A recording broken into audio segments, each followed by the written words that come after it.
అప్పుడు పరమేశ్వరుడు కోపం వచ్చి నా మీద ఆగ్రహం చెందుతాం అని చెప్పేసి బ్రహ్మదేవుడు కపాలం తీసాక మీకు ఒక కథ చెప్పాను కదా, పరమేశ్వరుడు అమ్మవారికి పంచాక్షరి చెప్తుంటే ఆ కథ అంతా కూడా మనకి అక్కడ చూడండి ఎలా కనిపిస్తుందో. నమస్తే అందరికి, శ్రీమాత్రే నమః. అందరు బాగున్నారా? మేము చాలా బాగున్నాం. చెన్నైలో ఉన్నాం కదా, మేము చెన్నైలో ఉన్నప్పుడు డిఫరెంట్ ప్లేసెస్ విజిట్ చేస్తున్నాం గత కొన్ని రోజుల కింద. ఈరోజు అయితే మీకు ఇంకొక అద్భుతమైన దేవాలయంతో ముందుకు వచ్చేసానండి. ఈ దేవాలయంలో ఇక్కడ స్వామివారి ప్రత్యేకత ఏంటి, ఇవన్నీ కూడా మీకు వీడియోలోనే డైరెక్ట్గా ఎక్స్ప్లెయిన్ చేశాను. ఒకసారి వెళ్ళి చూడండి. ఇప్పుడైతే మీకు క్లిప్స్ చూపిస్తున్నా టెంపుల్ ఎట్లా ఉందని చెప్పేసి. ఏం గుడి కార్తీక్, ఎక్కడికి వచ్చాం మనం? అయ్యో తెలీదా, ఇది మనకి మైలాపూర్లో ఉన్న కపిలేశ్వర స్వామి టెంపుల్ అంట. చాలా చాలా ఫేమస్ అంట టెంపుల్ ఇది. అయ్యో తెలుసుకుందాం పద, అయితే ఒక్కొక్కటి ఎక్స్ప్లోర్ చేసుకుంటూ వెళ్దాం.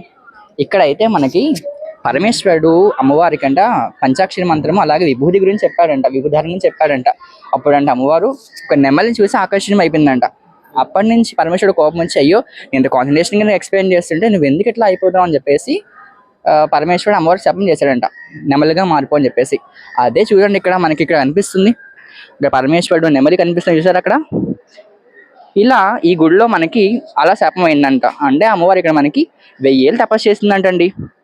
దీంతో పాటు ఇంకొక విషయం ఏంటంటే, ఇక్కడ పరమేశ్వరుడికి అమ్మవారికి ఒక వాగ్వాదంలో పరమేశ్వరుడు ఇక్కడ తపస్సు చేయమని చెప్పాడంట 1000 ఏళ్ళు. ఆ తపస్సు చేసిన అమ్మవారు ఇక్కడే మనకి లోపల కొలువైంది అనమాట. లోపల మనకి స్వామివారు కపాలేశ్వరుడికి అని పిలుస్తారంట. అసలు కపాలేశ్వరుడు ఎందుకు పిలుస్తారో తెలుసా వంశీ నీకు? ఏమో కార్తీక్. అయ్యో అది కూడా తెలియదా? సరే చెప్దా దాని గురించి కూడా. ఇక మనకి ఇక్కడ శివుడిని కపాలేశ్వరుడికి ఎందుకు పిలుస్తారు అంటే, ఒకసారి అంట బ్రహ్మదేవుడు శివుడి మీద ఆగ్రహం చెందాడంట. చెందినప్పుడు పరమేశ్వరుడు కోపం వచ్చి నా మీద ఆగ్రహం చెందుతాం అని చెప్పేసి బ్రహ్మదేవుడు కపాలం తీసేశాడంట. అప్పుడు బ్రహ్మదేవుడు అడుగుతాడు, అయ్యో నేనేం చేయాలి అని అడిగితే బ్రహ్మదేవుడు అప్పుడు ఇక్కడ నువ్వు కపాలేశ్వరుడి కింద నన్ను పూజించు అని చెప్పేసి చెప్తాడంటండి. అండ్ మీకు ఒక తెలుసా, తమిళ్లో ఒక సామెత కూడా ఉందంట, మైలాయే కైలాయ్ కైలాయే మైలాయ్ అంట. ఈ సామెత కూడా చాలా మంది తెలుసు. అంటే ఏం తెలుదా నీకు? ఈ మైలాపురమే కైలాసం, కైలాసం మైలాపురం అంట. సో అవును కష్టం, మనం కైలాసంకి వచ్చాం. అండ్ ఇక్కడ ఇంకో విషయం ఏంటి తెలుసా, సుబ్రహ్మణ్య స్వామికి అమ్మవారి వేలాయుధం ఇక్కడే ఇచ్చిందంటండి.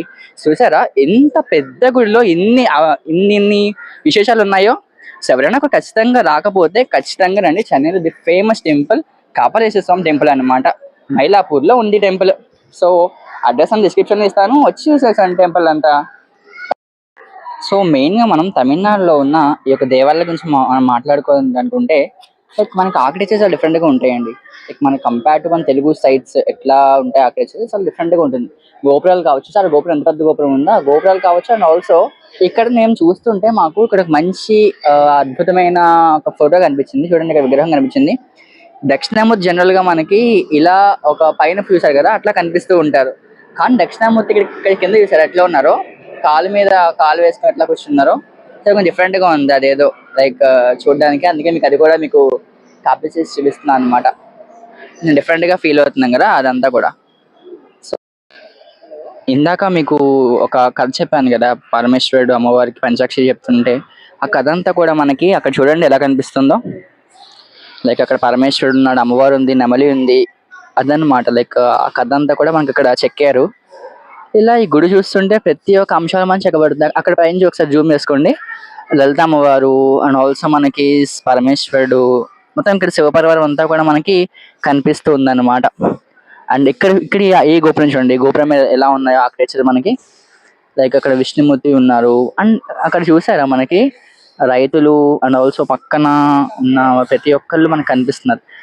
ఇది ఎట్లా ఉందంటే మనకి ఈ యొక్క ఆర్కిటెక్చర్ అంతా కూడా లైక్ మన ఇనీషియల్ డేస్ పురాతనమైన ఆర్కిటెక్చర్ లా కనిపిస్తుంది అనమాట. ఇది చాలా పురాతనమైన దేవాలయం కూడా చాలా మంది చెప్తూ ఉన్నారండి ఇక్కడ.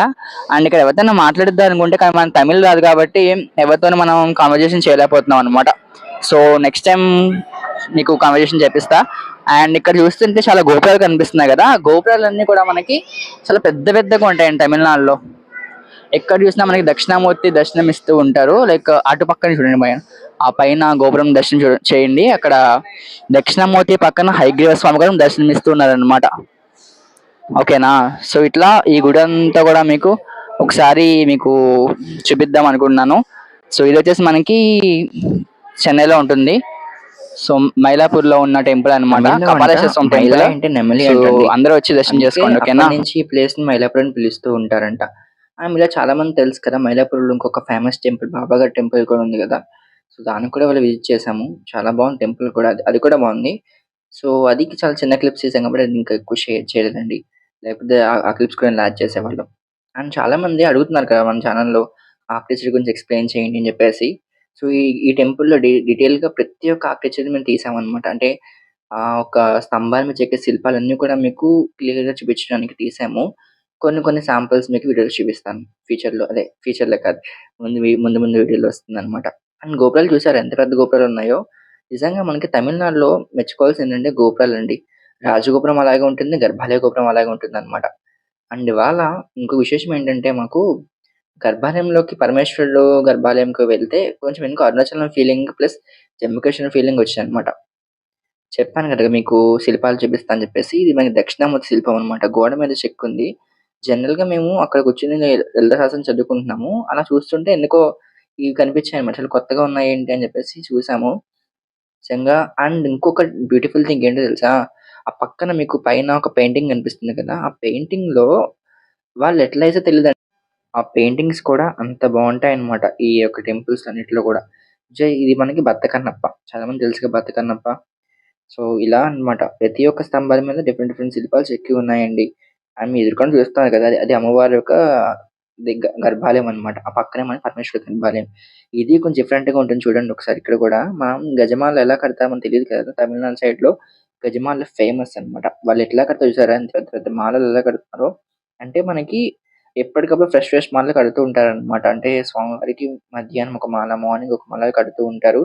ఇప్పుడు బ్రహ్మోత్సవాలు జరుగుతున్నాయి కాబట్టి కొన్ని రోజుల్లో మనకి బ్రహ్మోత్సవాలు వస్తాయన్నమాట. అందుకే మొత్తం గుడంతా కూడా శుభ్రం చేస్తున్నారండి. అండ్ చాలా హ్యాపీ అనిపించింది. ఎందుకంటే మొత్తం అందరూ కూడా సపోర్ట్ చేసారు వీడియో తీసుకోవడానికి. ఎవ్వరు అబ్జెక్ట్ చేయలేదు. చక్కగా ఈవినింగ్ వీడియో తీసుకున్నాం. అంటే ఎవరు లేని టైంలో వీడియో తీసుకున్నాం. మధ్యాహ్నం టైంలో వీడియో తీసుకున్నాం అన్నమాట. Thank you so much for watching entire video. శ్రీమాత్రే నమః. జై శ్రీరామ్ అండి. ఒకవేళ మా వీడియోస్ కనుక మీకు నచ్చినట్లయితే ఏం చేయాలో తెలుసు కదా! ఛానెల్ సబ్స్క్రైబ్ చేసి, లైక్ చేసి మీ ఫ్రెండ్స్ అండ్ ఫ్యామిలీ కూడా షేర్ చేసేయండి. Thank you so much.